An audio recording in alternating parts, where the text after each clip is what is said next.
What's up, YouTube? It's JB Thick with yet another beer review. Today we got another Sam Adams. Oh shit. Better. From the Boston Brewing Company. This is a, I got this actually out of a seasonal winter beer box. I ain't got my winter glass. Actually, just got my Pilsner, Mom. I'm gonna be checking out Samuel Adams White Ale. Now, this is I'm fairly certain it's a wheat beer.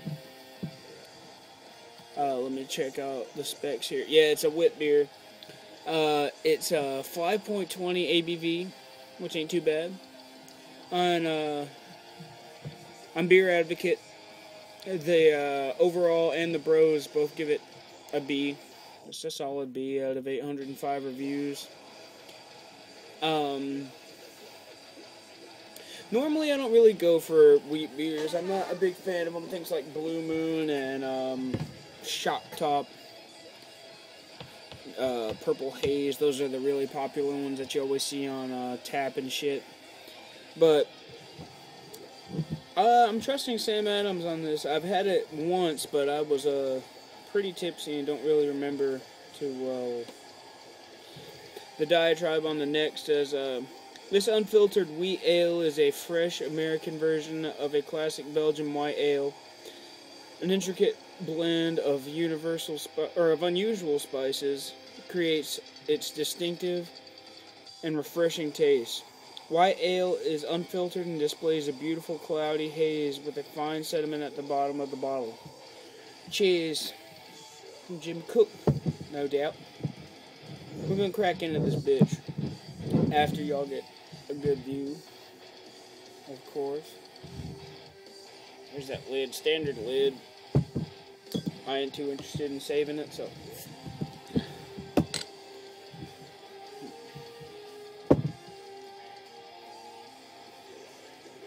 Probably could be cleaner, but to the pour.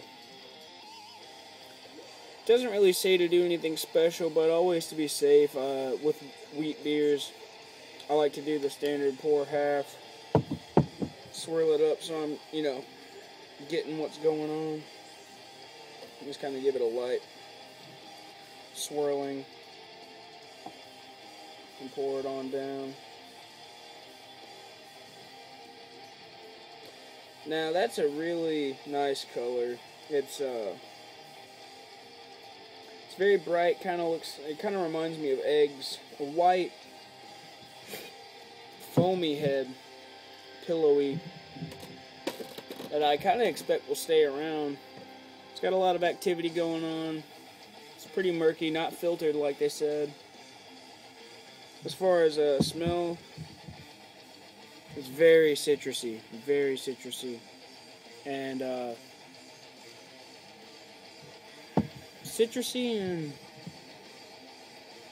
I can kind of smell the alcohol, but mostly just a really strong citrus taste or smell that kind of lingers. But for the taste,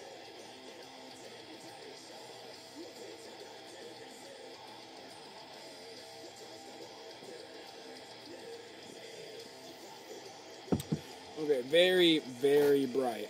As far as wheat beers, this is one of the best I've had. Aside from a really old one I had. But no, definitely one of the better that I've had. I don't normally like them at all, actually. I kind of avoid them. Faggy beers, but it's more of a girly thing. I'm more of a dark beer kind of guy, but this is definitely worth having. I mean, I wouldn't have it all the time, but, the occasional. For sure. I mean, I wouldn't pour it down the sink. No, I mean, that's sounding bad. I actually like it. But we'll go on for some more. And if I decide I want to talk shit, let's give it the fair chance.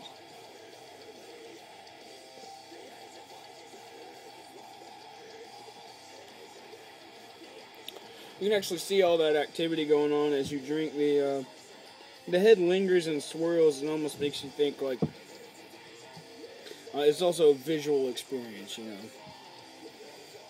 The smell really helps bring out that citrus brightness. It's really, really bright. Almost like a Sprite or one of those Skittle tasting Sprites that they came out with. But, you know, it had an overall decent pour, really nice smell. It's not at all heavy. And definitely better than most wheat beers I've had. I mean, I would prefer this over a Shock Top or a Purple Haze, which, you know, I'm not a big fan of. Or the Sam Adams Summer Ale, I'm almost positive is also a wheat beer. I could be wrong about that, so don't quote me. There's one with a yellow label that, you know, I'm just not that big of a fan of.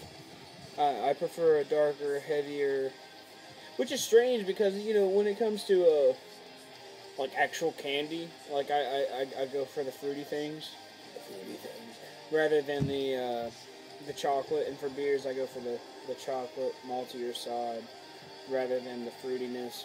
You know, I mean, I imagine some people would like this paired with like a lemon or I mean, even a lime or an orange quarter, what have you, a slice. I don't go for stuff like that. I mean, I've had it once or twice. One time they brought me a Dos Equis with a lime in it, and it just kind of ruined the aroma and all that. And just drink your beer, you know. I don't really play with that kind of noise. But let's give this a few more tastes, and let's see if I can tell y'all anything else about it.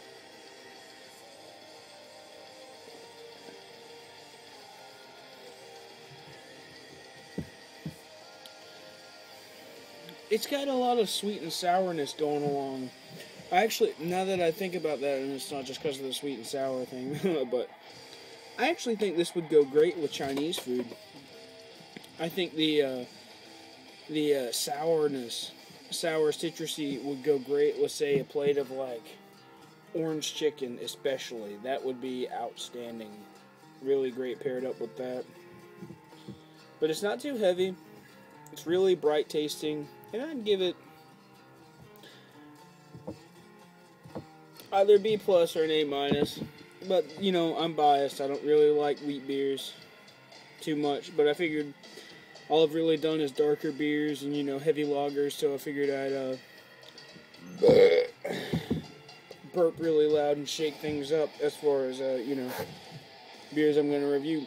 But, y'all leave a comment. Subscribe if you like my style, like what I got going on. And, you know, just let me know what y'all think. Let me know if y'all have tried this before and if you disagree with my rating. But I'd like to see some activity going. Message me if you want. Y'all have a good night. It's JB Thick. Peace out.